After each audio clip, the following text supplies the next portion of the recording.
नमस्कार, जय महाराष्ट्र। आज युवासेना धाराशिव, युवासेना शिवसेना धाराशिव जिल्हा तर्फे आपण आज मी स्वतः निखिल काशीनाथ बोडके आज आपण धाराशिव जिल्ह्यातील नवदुर्ग शहर इथे असलेल्या राजकीय समीकरण, नवदुर्ग नगरपालिका आणि आपल्या पक्षाची असलेली अधिकृत भूमिका यावरती आपण आज चर्चा करणार आहोत। सर्वप्रथम तर सर्व पत्रकारांचं मनापासून या पत्रकार परिषदेमध्ये स्वागत आहे।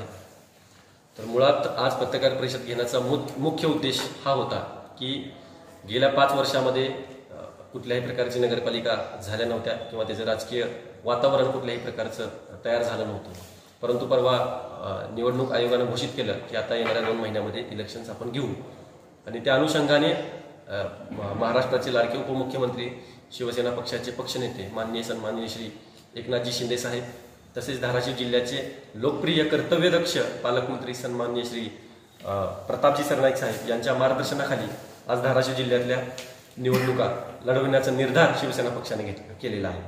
मग या अनुषंगाने नवदुर्ग शहरामध्ये शिवसेनेची भूमिका काय आहे, शिवसेनेचं वलय काय आहे, शिवसेनेची पुढची भूमिका काय आहे या संदर्भात आपल्याला चर्चा करायची आहे। तर गेल्या वेळेस नवदुर्ग शहरामध्ये बघायला गेलात तर तिथले असलेले शरद पवार गटाचे विद्यमान नगराध्यक्ष अशोक जगदाळे यांची सत्ता नवदुर्गकरांनी त्यांना दिली, परंतु या गेल्या 10 वर्षांमध्ये बघायला जाल तर नवदुर्गमधल्या अनेक विषयांमध्ये ते सपशेल अयशस्वी झालेले नगराध्यक्ष म्हणून प्रचलित झाले, कारण की जनतेला त्यांनी जो दिलेला विश्वास होता तो विश्वास कुठेतरी मोडला गेला। त्यांचे जे महत्त्वाचे मुद्दे होते ते मुद्दे कुठेतरी टांगती तलवार त्यांच्यावरती ठेवण्यात आली आणि ते मुद्दे कुठेतरी साईडला झाले आणि दिशाहीन राजकारण करण्याचा प्रयत्न त्या विद्यमान नगराध्यक्षांनी केला। त्याचा नक्कीच कुठेतरी विचार करण्यासारखा मुद्दा आम्ही या राजकीय भूमिकेमध्ये आज घेतलेला आहे।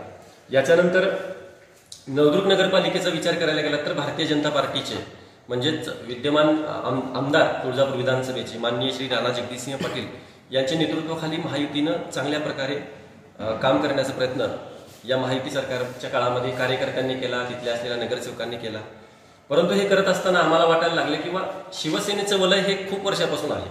आज तुळजापूर तालुक्यामध्ये बघायला गेला तर प्रत्येक ठिकाणी शिवसेनेचं वलय एक चांगलं आहे।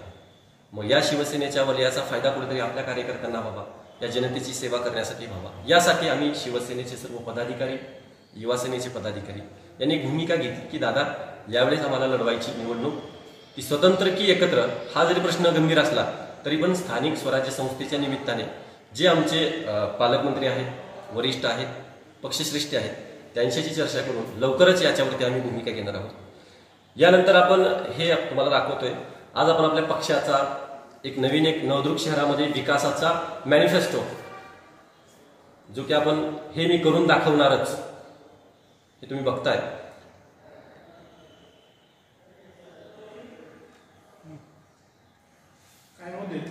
याच्यामध्ये आपण अनेक मुद्दे घेतलेले आहेत जे की नवदुर्ग शहरात संबंधित आहेत।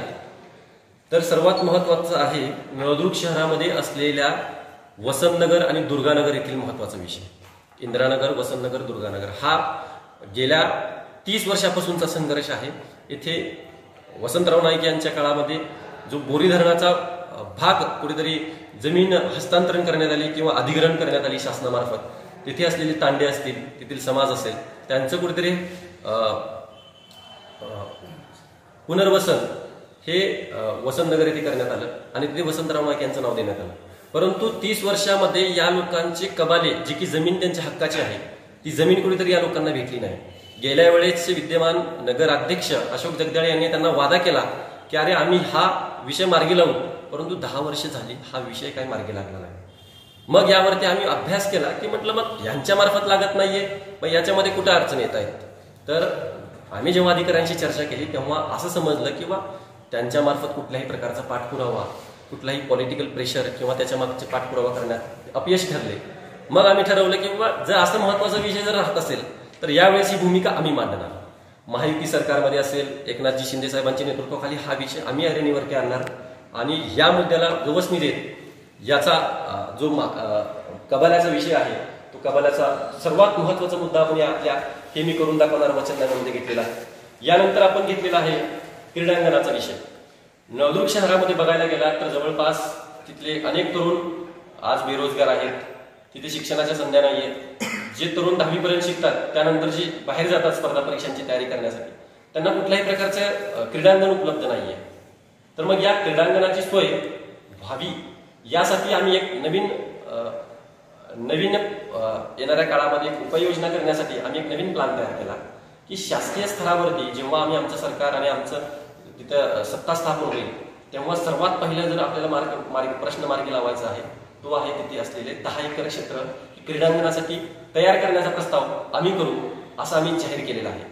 यानंतर तिथे बघायला गेलात तर नवदुर्ग शहरामध्ये तिसरा महत्वाचा विषय होता कृषी उत्पन्न बाजार समिती. आता मुळात तुम्ही बघायला गेलात तर कृषी उत्पन्न बाजार समिती ही तालुक्याला असते हे सगळ्यांना माहिती. आता हा विषय सर्वात पहिला आहे तो तालुका. नवदुर्ग तालुका व्हावा ही अनेक वर्षापासूनची मागणी आहे. तुम्ही बघायला जाल नवदुर्ग शहराच्या बाबतीमध्ये अनेक जणांनी आश्वासनं दिली तुम्हाला तालुका देऊ, कोणी म्हटलं असं करू, कोणी म्हटलं तसं करू. परंतु गेल्या 50 वर्षापासून लोहारा आणि नवदुर्गमध्ये असलेला संघर्ष की लोहारा तालुका करायचा का नवदुर्ग करायचा, त्याच्या स्थानिक संघर्षामध्ये नवदुर्गकरांचं नुकसान झालं आणि नवदुर्ग तालुका करण्यापासून जे राजकीय डावपेच रचले गेले त्याच्यामध्ये नवदुर्गकरांचा बळी गेला आणि नवदुर्गकरांना दूर ठेवण्यात आलं आणि नवदुर्ग पासून लोहारा सेपरेट म्हणजे लोहाराचं तालुका केला, परंतु नवदुर्गला तालुका न करण्याचं काम हे तिथल्या स्थानिक नेत्यांनी केलं. मग हा विषय आम्ही ऐरणीवरती धरला आणि नवदुर्गला तालुका करण्यासाठी जो काही प्रयत्न असेल तो आम्ही करू. आता गेल्या वेळेस महायुती सरकारमध्ये देवेंद्र फडणवीस साहेब असतील, एकनाथ शिंदे साहेब असतील आणि राणादादा असतील यांनी पाठपुरावा करत त्यांना अप्पर तहसीलदार आणलं. ठीक आहे, अप्पर तहसीलदार आणलाय, कार्यालय उभं झालंय, तिथे तहसीलदार म्हणून एक अप्पर तहसीलदार तुम्ही तिथे नेमलाय. परंतु याच्या पलीकडे जाऊन आमची मागणी अप्पर तहसीलदारची नाहीये. आमची मागणी आहे तुळजापूर पासून नवदुर्ग तालुका झालाच पाहिजे ही भूमिका आमच्या समस्त नवदुर्ग वासियांची आहे. त्यामुळे हा मुद्दा आपण घेतला आहे. आणि याच्याशी संलग्नित असलेला कृषी उत्पन्न बाजार समिती. आज नवदुर्गमध्ये जावा, रविवारी बाजार भरतो. नवदुर्गमध्ये कुठल्याही प्रकारची बाजारपेठ भरण्यासाठी जागा नाहीये. तुम्ही नवदुर्गला रविवारी जावा, रस्त्यावरती खूप घाणीचं साम्राज्य आहे. खाली जर तुम्ही किल्ला गेटकडे जाल तर त्या किल्ला गेटमध्ये बघायला गेलात तर तिथे खूप अस्वच्छता आहे आणि त्या अस्वच्छतेच्या वातावरणामध्ये जर अशा प्रकारचा बाजार भरत असेल तर त्याच्यामुळे होणाऱ्या नवदुर्गकरांच्या आरोग्याचा प्रश्न कोणी सोडवायचा हाही महत्वाचा मुद्दा होता. म्हणून आम्ही प्रश्न घेतला की नवदुर्गकरांसाठी एक चांगली प्रकारची कृषी उत्पन्न बाजार समिती स्थापन करण्याचा किंवा नसेल तर चांगल्या प्रकारची भाजी मंडई स्थापित करण्यासाठी आम्ही सर्वतोपरी प्रयत्न करणार आहोत. हा देखील मुद्दा आपण घेतलेला आहे. त्यानंतर तुम्ही बघायला जाल की बोरी धरण हे खूप महत्वाचं आणि खूप महत्वाचं केंद्रस्थान आहे सध्या तुळजापूर तालुक्यामध्ये, जे की तुळजापूरला असेल, धाराशिव, तुळजापूर, नवदुर्ग आणि परिसरातील सर्व गावांना जर पाणी पुरवठा केला जात असेल तर तो बोरी धरणातून होतो. या बोरी धरणाचा जर तुम्ही बघायला घ्याल तर बोरी धरणामधून आजपर्यंत बघायला गेलं तर दर 15 ते 20 दिवसाला पाणी पुरवठा केला जात होता आहे. भविष्यात किती केला जाईल याची शाश्वती सत्ताधारी देत आहेत ना स्थानिक देत आहेत. मग याच्यावरती आम्ही जेव्हा अभ्यास केला, आम्ही सर्वांनी चर्चा केली तर आम्ही एक ठरवलं किंवा नवदुर्ग शहराच्या हक्काचं धरण आहे तर इथल्या असलेल्या हक्काच्या धरणाचं पाणी हे जवळपास कमीत कमी दर 2 दिवसाला नवदुर्गकरांसाठी वितरित करण्यासाठी एक आपण प्लॅन आखलेला आहे. आता तुम्ही म्हणाल की नवदुर्गमध्ये ऑलरेडी पाणी पुरवठ्याची यंत्रणा चालू आहे, टाक्यांचं काम चालू आहे, परंतु हे करत असताना हेही महत्वाचं आहे की त्या टाक्यांमधून पाणी पुरवठा 2 दिवसाला केला जाणार आहे की 10 दिवसाला केला जाणार आहे याची कुठलीही शाश्वती शासन स्तरावरती किंवा प्रशासकीय स्तरावरती केली जात नाहीये. म्हणून आम्ही ठरवलंय की दर 2 दिवसाला नवदुर्गकरांना पाणी देण्याचं काम हे आमचं सरकार आल्यानंतर आम्ही करू. यानंतर सर्वात महत्वाचा मुद्दा जो आहे नवदुर्ग शहराचा पर्यटन विकास. नवदुर्ग शहराचा विचार करायला गेला तर एक भुईकोट किल्ला आहे जो की नवदुर्गकरांसाठी खूप महत्वाचा आहे, जिल्ह्यासाठी आणि महाराष्ट्रासाठी, ज्याचा इतिहास अजरामर आहे. या नवदुर्गकरांच्या पर्यटनाच्या विकासाच्या बाबतीमध्ये बघायला जाल तर नवदुर्ग किल्ल्यामध्ये असलेला पर्यटन विकास आणि त्याच्या अंतर्गत येणारा निधी हा खूप कमकुवत आहे. मग याचा आम्ही जेव्हा अभ्यास केला त्याच्यावरती निदर्शनास असं यायला लागलं की स्थानिक नगरपालिकेकडून कुठल्याही प्रकारचा पाठपुरावा केला जात नाही. मग स्थानिक जर प्रशासनाकडून जर पाठपुरावा केला जात नसेल तर काही गव्हर्नमेंटला कुठलं स्वप्न पडलेलं नाहीये की नवदुर्गला किती निधी लागणार आहे. जर स्थानिक स्तरावरून जर लोकप्रतिनिधींनी मागणी केली पर्यटन विकास निधी अंतर्गत तर येणाऱ्या काळामध्ये इथे भरपूर सारा निधी जवळपास 200, 300, 500 कोटीपर्यंतचा निधी उपलब्ध होऊन इथल्या पर्यटनाला कुठेतरी चालना मिळेल आणि स्थानिकांना रोजगार निर्मिती आणि व्यावसायिकांना कुठल्याही चांगल्या प्रकारचा व्यवसाय मध्ये फायदा असेल किंवा त्यांचा ग्रोथ असेल ती मिळेल. या अनुषंगाने आपण हा मुद्दा घेतला. त्यानंतर तुम्ही बघाल नवदुर्ग शहरामध्ये पुढचा मुद्दा घेतला होता आपण कचरा डेपो. नवदुर्ग शहराला तुम्ही जेव्हा व्हिजिट द्याल धाराशिवरून नवदुर्गला जात असताना रस्त्यामध्ये असलेला कचरा डेपो, गेल्या 10 वर्षामध्ये आम्ही कचरा डेपो तयार केला. कचरा डेपोचं कुठल्याही प्रकारचं काम व्यवस्थित केलं गेलं नाही.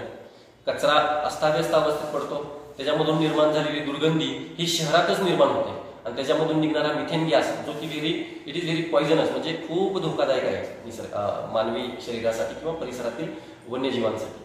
तर अशा प्रकारचं जर तिथे कचरा डेपोचं जर काम किंवा तिथं व्यवस्थापन व्यवस्थित केलं जात नसेल, जे की आपण वेस्ट मॅनेजमेंट असेल, तर जर ते चांगल्या पद्धतीने होत नसेल तर हे कुठेतरी आपण त्याच्यावरती अभ्यास करणं गरजेचं आहे. यामुळे आपण तिथल्या असलेल्या कचरा डेपोला स्थलांतरित करण्यासाठी किंवा असलेल्या कचरा डेपोचं व्यवस्थापन उत्कृष्ट पद्धतीने आणि चांगल्या पद्धतीने करण्याचा मुद्दा समोर ठेवून यावरती आपल्याला मुद्दा यामध्ये घेतलेला आहे. त्यानंतर महत्वाचा विषय होता किंवा अभ्यास केंद्र. आता आपण ह्याच्या पुढचा मुद्दा घेतलेला आहे की नळदुर्ग शहरामध्ये असलेले तरुण 10वी नंतर बाहेर जातात, जे की तुळजापूर, धाराशिव, सोलापूर, लातूर. मग या शहरामध्ये असलेल्या तरुणांना स्पर्धा परीक्षांसाठी काम करत असताना किंवा स्पर्धा परीक्षेचं प्रिपरेशन करत असताना, तयारी करत असताना त्यांना कुठल्याही प्रकारचं मार्गदर्शन केंद्र नाहीये, परीक्षा केंद्र नाहीये, लायब्ररी नाहीये. मग अशा प्रकारची लायब्ररी तयार करण्यासाठी आज तागायत म्हणजे यावेळेस पालकमंत्री साहेबांनी जवळपास 3 ते 4 कोटी बजेट हे या परीक्षा केंद्रांना ठेवलेलं आहे. जिल्हा नियोजन समितीचा तुम्ही एकदा फंड मॅनेजमेंट बघून घ्या, त्याच्यामध्ये लक्षात येईल जिल्हा नियोजन समितीमार्फत आपल्याला तिथे परीक्षा केंद्राला वाव आहे. या अनुषंगाने आपण हा मुद्दा घेतलेला आहे की नळदुर्ग शहरातील तरुणांना स्पर्धा परीक्षेची तयारी व्हावी. याच अनुषंगाने आपण तिथे एक वाचनालय किंवा स्पर्धा परीक्षा केंद्र सुरू करणार आहोत. यानंतर शहरातील स्मशानभूमी, नळदुर्ग शहरामध्ये जाल तर नळदुर्ग शहरामध्ये जवळपास उमरग्याला जात असताना एक स्मशानभूमी आहे अलियाबाद. तर ती अलियाबादची स्मशानभूमीचा जर तुम्ही विचार करायला गेला तर ती अलियाबाद पूर्णच्या पूर्ण पाण्याखाली आहे. तिथे नदीच्या काठाला असल्या कारणास्तव तिथे पाण्याचा विसर्ग जास्त आहे. पाण्याचा प्रवाह वाढला की ऑटोमॅटिकली नदी खाली ते स्मशानभूमी जायला लागते. मग असते यानंतर चांभार समाजाची स्मशानभूमी आहे, मुस्लिम समाजाची स्मशानभूमी आहे किंवा इतर समाजाच्या सर्व स्मशानभूमी, याच्यावरती देखील काम करण्याचा प्रयत्न आम्हाला येणाऱ्या काळामध्ये जेव्हा सत्ता परिवर्तन होईल तेव्हा आपण हा मुद्दा घेतलेला आहे. यानंतर शहरांमध्ये सर्वात महत्वाचा विषय तो शिक्षण व्यवस्थेचा, की जो महत्वाचा आहे. जिल्हा परिषद शाळा आहेत नळदुर्गमध्ये, त्यानंतर मुलींची जिल्हा परिषद शाळा आहे. या जिल्हा परिषद शाळांची जेव्हा आम्ही पाहणी केलो, आमची टीम जेव्हा युवा सेना शिवसेनेची टीम गेली त्यावेळेस आम्हाला निदर्शनास आलं की तिथे कुठल्याही प्रकारचं त्या शिक्षण संस्थेमध्ये असलेली ज्या असुविधा आहेत त्या असुविधेमध्ये काय आहे तर तिथल्या बिल्डिंगचं मेंटेनन्स असेल किंवा तिथल्या विद्यार्थ्यांना असलेली क्रीडांगणे असतील किंवा इतर गोष्टी असतील ते कुठल्याही प्रकारचे होत नाही. मग त्या स्तरावरती समजा तो जिल्हा परिषद स्तरावरती हा विषय सॉल्व्ह करता येईल किंवा मग तो नगर परिषद स्तरावरती आपल्याला हा विषय सॉल्व्ह करता येईल किंवा नगरपालिका हद्दीमध्ये येणाऱ्या नवीन जे की धाराशिव स्तरावरती नगर परिषदची जशा शाळा आहेत तशा पद्धतीच्या नवीन शाळा सुरू करण्यासाठी देखील आपण विचार करत आहोत. येणाऱ्या काळामध्ये जेव्हा सत्ता परिवर्तनाचा विषय येईल तेव्हा हा विषय आम्ही प्राथमिक स्वरूपामध्ये शिक्षण व्यवस्था हा मुद्दा समोर घेऊन इलेक्शन लढणार आहोत. यानंतर सर्वात महत्वाचा विषय आहे मुस्लिम बहुल एरिया. नळदुर्ग शहर म्हटलं तर 50% मेजॉरिटी ही मुस्लिम समाजाची आहे. हे समाजानं स्वीकारलं आहे, सर्वांनी स्वीकारलंय. तर तेव्हा तिथे आम्ही सर्वे केला, आम्ही फिरलोय, त्या प्रत्येक मोहल्ल्यामध्ये चक्कर मारली. तर तिथे प्राधान्याने सर्वात महत्वाचा विषय येतो स्वच्छतेचा.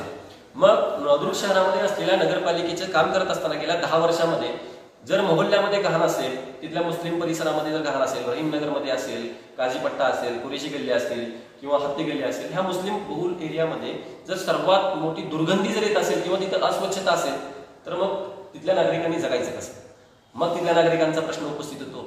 गेल्या 50 वर्षापासून हे लोक घाणीत राहत आहेत, मग पुढच्या 10-50 वर्षात जर हे लोक असंच जगत असतील तर मग तिथल्या लोकांची विचार कोणी करायचा, त्यांच्या आरोग्याबद्दल विचार कोणी करायचा? तर विचार करण्यासाठी आता शिवसेना भक्कम आहे, ती सक्षम आहे. म्हणून या विचारधारेनं आम्ही आमच्या मॅनिफेस्टोमध्ये आम्ही आमच्या विचारधारेमध्ये एक मुद्दा घेतला किंवा मुस्लिम बहुल परिसरामध्ये 100% स्वच्छता, ज्याच्यामध्ये मग घंटागाडी व्यवस्थापन असेल, तिथलाच घनकचरा, सुका कचरा, ओला कचरा हे व्यवस्थापन उत्कृष्ट पद्धतीनं कसं. आता मी स्वतः वैयक्तिक इंजिनियर आहे आणि माझा स्वतः IIT मध्ये प्रोजेक्ट झालेला आहे वेट मॅनेजमेंट. त्यामुळं ह्या कचऱ्याचं व्यवस्थापन जर चांगल्या पद्धतीने करू शकलो तर नळदुर्गकडे येणारा जो पर्यटन वर्ग आहे जो की मुस्लिम बहुल एरियामध्ये जास्त आहे, तर त्या प्रवाहातून जात असताना त्यांना दुर्गंधी असेल किंवा तिथल्या असलेल्या परिसरामध्ये येत असताना कोणीतरी चांगला फील यावा, याच्या अनुषंगाने आपण तिथे स्वच्छतेला प्राधान्य दिलेलं आहे. यानंतर आपण बघायला जा प्रधानमंत्री आवास योजना आणि रमाई आवास योजना, या 2 आवास योजना महाराष्ट्र सरकार, महायुती सरकारने या महाराष्ट्रामध्ये आणि देशामध्ये राबवल्या. परंतु या गोष्टीचा जेव्हा आम्ही नळदुर्गचा जेव्हा पूर्ण डाटा काढतो, नगरपालिकेकडे आम्ही डाटा काढला, त्या डाटामधून आम्हाला एक गोष्ट लक्षात यायला लागली किंवा 40% लोकांचे फक्त प्रधानमंत्री आवास योजनेमधून फायदा झाला आहे. मग उरलेल्या 60% लोकांचं काय? मग त्या 60% लोकांना कोणी कबालाचा विषय देतो, कोणी म्हणतो तुम्ही अतिक्रमण आहे, कोणी म्हणतो की तुम्ही ह्या क्रायटेरियामध्ये बसत नाही. मग माझ्या नळदुर्गकरांसाठी हा महत्त्वाचा प्रश्न ठरतो की तो हिंदू आहे की मुस्लिम, हा विषय तो नाही आहे. हा विषय हा आहे किंवा नळदुर्गमध्ये असलेल्या प्रधानमंत्री आवास योजनेमध्ये 60% लोकांना जर त्याचा फायदा होत नसेल तर मग ह्याच्यामध्ये प्रशासकीय यंत्रणा कुचकामी आहे की तिथल्या असलेल्या स्थानिक लोकांनी याच्यावरती काम करणं गरजेचं आहे. म्हणून हा मुद्दा प्राथमिक स्वरूपावरती जेव्हा सगळ्या गोष्टी घडून येतील, जेव्हा तिथे शिवसेनेचं वर्चस्व निर्माण होईल, नगराध्यक्ष तिथे आपल्या शिवसेनेचा बसेल, पहिलं प्राधान्य जर काम असेल तर तिथल्या असलेल्या प्रधानमंत्री आवास योजनेचे मुद्दे तिथल्या गावातील 100% लोकांना 100% फायदा देण्याचा प्रयत्न आम्हाला नक्कीच करायचा आहे. या अनुषंगाने यानंतर शेवटचे 2 मुद्दे आहेत. यानंतर सर्वात महत्त्वाचा आहे जनतेचा दरबार. आता तुम्ही बघाल की अनेक जण येतात इलेक्शनच्या काळामध्ये जनता दरबार भरवतात. हा मुळात जनता दरबार हा शिवसेनेचा असतो. जनता दरबारमध्ये काय, जनतेचे प्रश्न आणि उत्तरे हे आपल्या प्रशासकीय यंत्रणेचे. तर या अनुषंगाने आपण प्रयत्न हा करणार आहोत की आमचा दरबार महिन्याला वर्षाला नसणार आहे. जेव्हा सरकार स्थापन होईल तेव्हा आमचे नगरसेवक, आमचे नगराध्यक्ष तिथे स्थानिक स्तरावरती जाऊन दर 10 वर्षाला आपण एक नवीन कन्सेप्ट आणलाय, प्रश्नावली दरबार. आजपर्यंत जनतेच्या दरबारामध्ये फक्त जनता यायची, दरबार फक्त भरायचा, फोटो काढायचे, व्हिडिओ काढायचे, निघून जायचं. हा भूमिका अनेक राजकीय नेत्यांनी केली, स्टेटस काढायचे, रील काढायचे आणि व्हायरल करायचे. परंतु आता हा विषय राहिलेला नाही. नळदुर्गमधल्या लोकांना जर चांगल्या प्रकारची अनेक अडचणी असतील, कुठल्याही अडचणी असतील, त्या अडचणी सोडवण्यासाठी आमच्या गावामध्ये असलेला नगरसेवक जो निवडून येईल किंवा नगराध्यक्ष असेल तो प्रत्येक 10 दिवसाला जनतेमध्ये येईल, प्रत्येक प्रभागात येईल आणि तिथे आपला दरबार भरवेल. त्या दरबाराचं नाव आपण ठेवलेलं आहे प्रश्नावली दरबार. म्हणजे प्रश्न तुमचे, उत्तरे या प्रशासकीय यंत्रणेचे. अशा पद्धतीनं आपला हा पूर्ण नळदुर्ग शहराच्या विकासात्मक धोरणांचा मॅनिफेस्टो म्हणजे जाहीरनामा, वचननामा आज आपण जाहीर करत आहोत. त्याचा नक्कीच आपल्याला कुठेतरी आनंद आहे. जो वचननामा आपण दिलेला आहे तो सातत्यात पूर्ण ठरणार आहे का फक्त तो मॅनिफेस्टो असणार आहे? याच्यामध्ये आपण, तुम्ही म्हणण्याप्रमाणे बरोबर आहे, याच्यामध्ये आपण एक अट घातलेली आहे, कंडिशन आहे आपली आणि आपण दावा केलेला आहे. हा मॅनिफेस्टो आपण जवळपास एकदम उत्तम क्वालिटीचा ठेवलेला आहे, जेणेकरून लोकांमध्ये हा मॅनिफेस्टो जेव्हा जाईल आपण त्यांना वचन नाही तर आपण त्यांना शाश्वती देतोय की हा मॅनिफेस्टो लॅमिनेट करून ठेवा आणि येणाऱ्या 5 वर्षामध्ये या प्रत्येक प्रश्नाचं उत्तर तुम्हाला भेटेल का नाही हे तुम्ही तपासून बघा. जर या प्रश्नाचं उत्तर आम्ही विसरलो किंवा आम्ही तो प्रश्न विसरला तर तुम्ही आम्हाला आठवण करून द्या की हा तुमचा विषय तुम्ही विसरला, तेव्हा तुम्ही आम्हाला आठवण करूया, आम्ही त्याच्यावर नक्की काम करू. म्हणजे गॅरंटी देतोय. गॅरंटी म्हणजे काय, किंवा आम्हाला या मॅनिफेस्टोला लॅमिनेट करण्याची जबाबदारी तुम्हाला देतोय की जर आज तुम्ही घरामध्ये जर ठेवलात तर उद्या तुम्ही आम्हाला हक्काने विचारा. आम्ही जर विसरलो असेल तर जाणीव करून द्या, कारण की आम्ही लोकांचे मालक नाही तर आम्ही लोकांचे सेवक आहोत. ही भूमिका आपल्याला आम्ही कुठेतरी लक्षात ठेवून काम करतो.